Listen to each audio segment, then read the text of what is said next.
Every story, every experiment begins with a simple act, a single decision that sets a chain of events in motion. This is no different.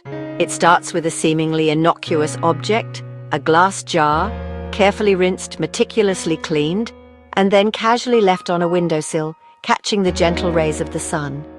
The stage is set, the players are unaware. Unbeknownst to us, a small house spider, scientifically known as Terrarium, is about to become an unwitting participant. It scuttles along, driven by instinct.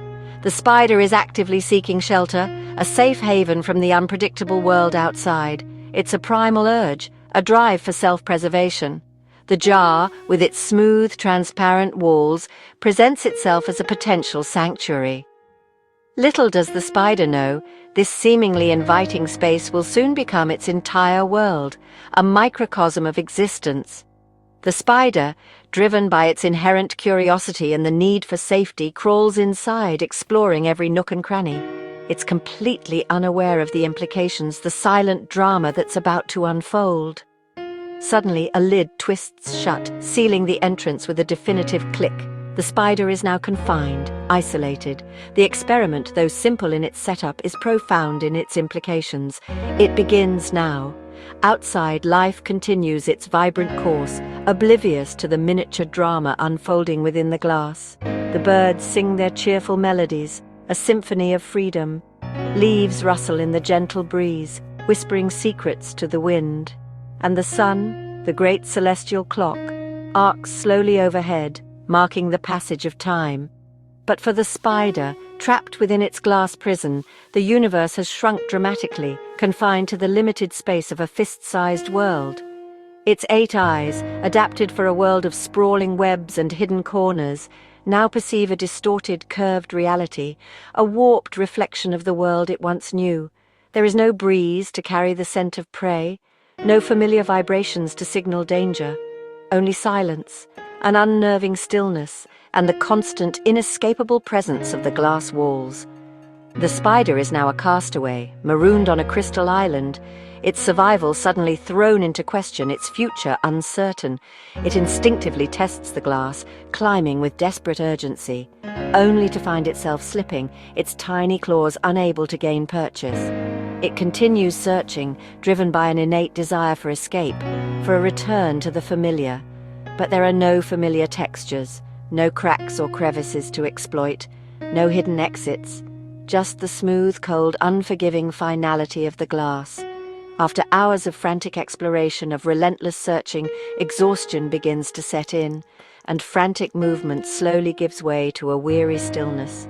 The spider must now endure, adapt, and find a way to survive within the confines of the sealed chamber, its fate hanging in the balance. The challenge is no longer about the thrill of the hunt, about finding and capturing prey. It's about something far more fundamental, surviving limitation, conserving resources, and enduring the harsh realities of its confined existence.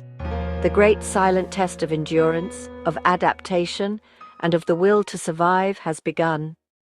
As day turns to night, a transformation begins, not just in the world around us, but within the creature itself. The light fades, shadows lengthen, and a primal urge stirs in the spider's tiny heart. Instinct takes over. It's a force more powerful than reason, a biological imperative driving the spider to perform a task it may not even consciously understand. The need to create, to build, to weave becomes all-consuming. The spider cannot hunt or escape. Its world is limited to the confines of this glass prison. There are no avenues for traditional survival, no prey to stalk, no escape routes to discover, but it can build. Even in captivity, the instinct to create persists. It's a testament to the spider's resilience, its unwavering commitment to its innate purpose. Its spinnerets produce silk, a liquid protein transformed into a strong, flexible thread. This silk is the spider's tool, its medium, its connection to the world. Casting a bridge across the jar, the first strand appears, a delicate lifeline in a sterile environment. It's a declaration of intent, a promise of what's to come. With no breeze, it must carry each thread, painstakingly placing it with precision and care. Each movement is deliberate, each placement strategic, anchoring them with effort, securing each point to ensure the web's stability. The spider understands the importance of a strong foundation, a reliable structure. Slowly, a web takes shape, a testament to the spider's dedication and skill.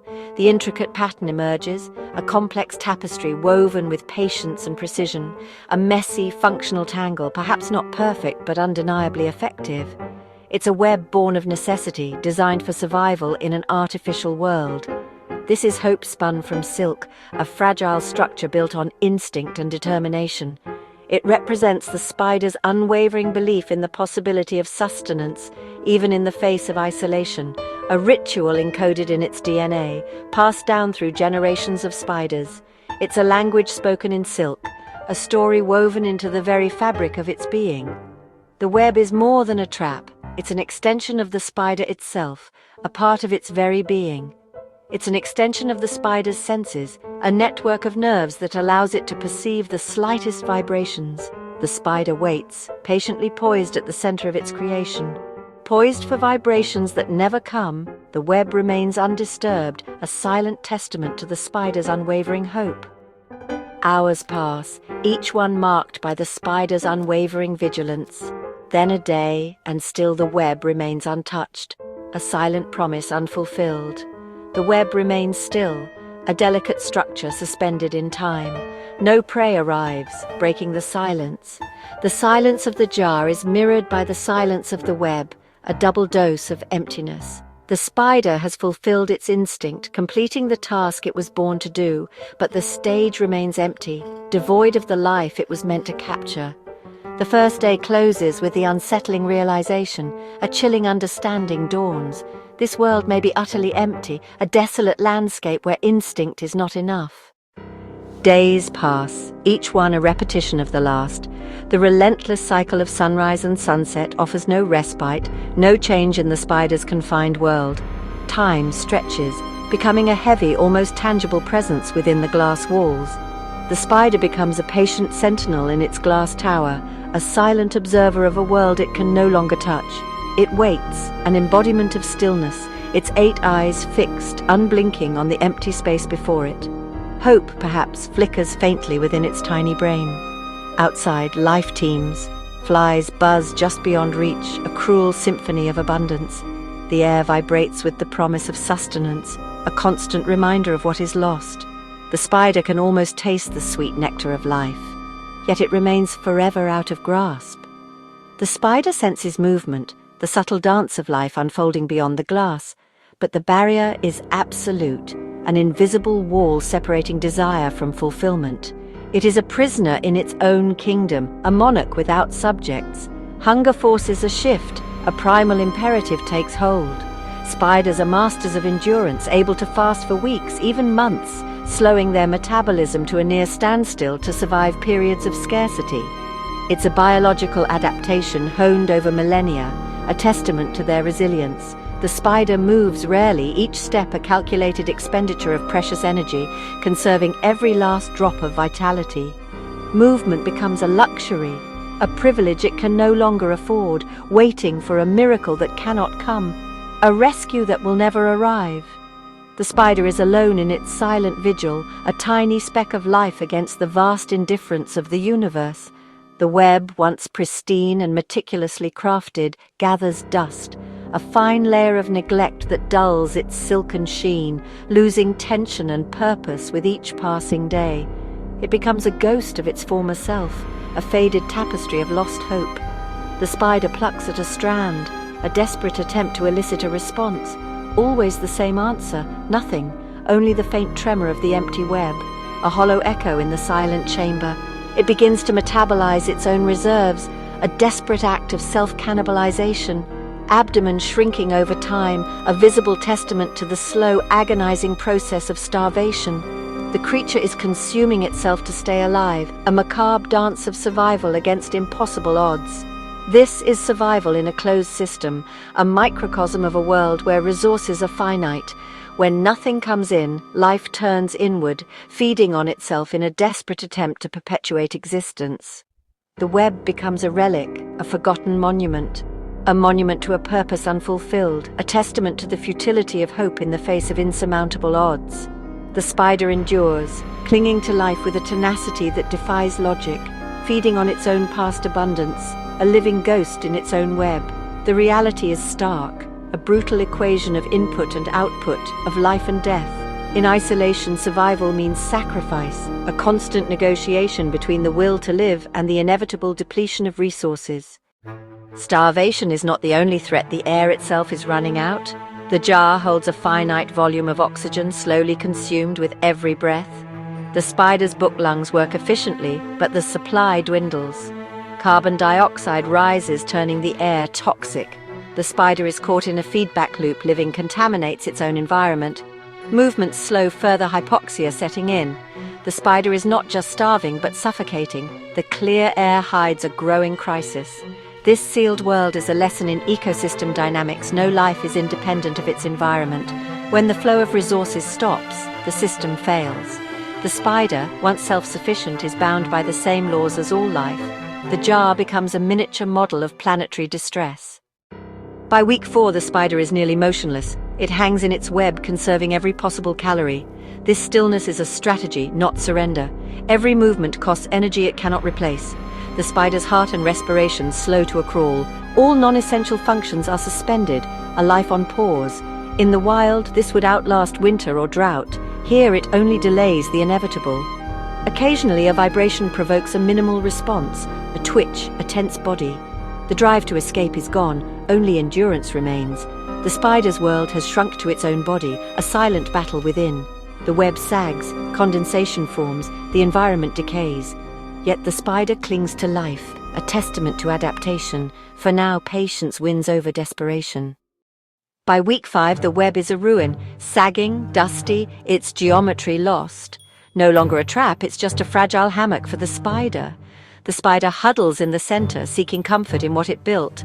The silk, once a resource, is not reclaimed. The spider lacks the energy. The decaying web is the only sign of time's passage in the jar. It mirrors the spider's own decline, both structure and creator fading together. In the wild, webs are rebuilt daily. Here, there is no energy for renewal.